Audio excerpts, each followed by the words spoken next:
Bonjour à tous et bienvenue dans votre journal des produits de bourse de l'Obstat du mardi 5 mars. Le marché parisien termine en légère hausse de 0,27% à 3709 points. Les investisseurs se sont montrés prudents avant l'issue de la réunion mensuelle de l'Eurogroupe à Bruxelles. Et côté valeurs EADS a grimpé de 2,44%. Les valeurs cycliques sont refroidies par l'annonce d'indicateurs chinois mitigés. Lafarge, ArcelorMittal ou Saint-Gobain perdent du terrain. Et puis outre-Atlantique, Wall Street termine proche de l'équilibre malgré l'entrée en vigueur des coupes budgétaires vendredi. Barack Obama a donc ordonné vendredi soir le gel de 85 milliards de dollars de fonds publics pour les 7 prochains mois, conséquence de l'échec d'un accord entre républicains et démocrates sur la façon de réduire le déficit.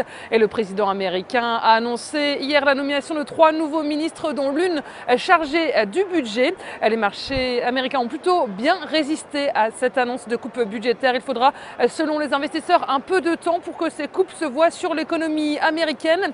Et plusieurs nouvelles pas très encourageantes ont quand même pesé sur le marché américain. Premier coup de froid avec la Chine et la chute de la bourse de Shanghai après l'annonce d'un durcissement de la réglementation dans l'immobilier. L'activité chinoise dans les services a connu également sa plus faible croissance en 5 mois sur le mois de février. Puis les investisseurs suivent toujours pas à pas la crise en Europe. L'impasse politique en Italie après les élections de la semaine dernière inquiète toujours ici outre-Atlantique. Et les investisseurs surveillent également la réunion mensuelle de l'Eurogroupe, on a dit, avec le cas de la Chypre notamment qui sera abordé. La Chypre qui est au bord de la faillite. Et du côté des valeurs, le milliardaire Warren Buffett est toujours à la recherche de nouvelles acquisitions pour sa holding après celle record du ketchup Heinz. Et Groupon reste perdant en bourse mais toujours plutôt bien entouré après l'annonce vendredi dernier du départ de son fondateur. Et côté devise, l'euro est stable face au dollar à 1,3020 $. La monnaie unique reste sous pression après des indicateurs européens décevants la semaine dernière et une situation politique en Italie toujours incertaine. Et puis sur le front des matières premières, le pétrole WTI perd 1,13% à 89,97 $. Et sur le marché des produits de bourse, les volumes sont en hausse avec 23,3 millions d'euros échangés dans une séance de légère hausse.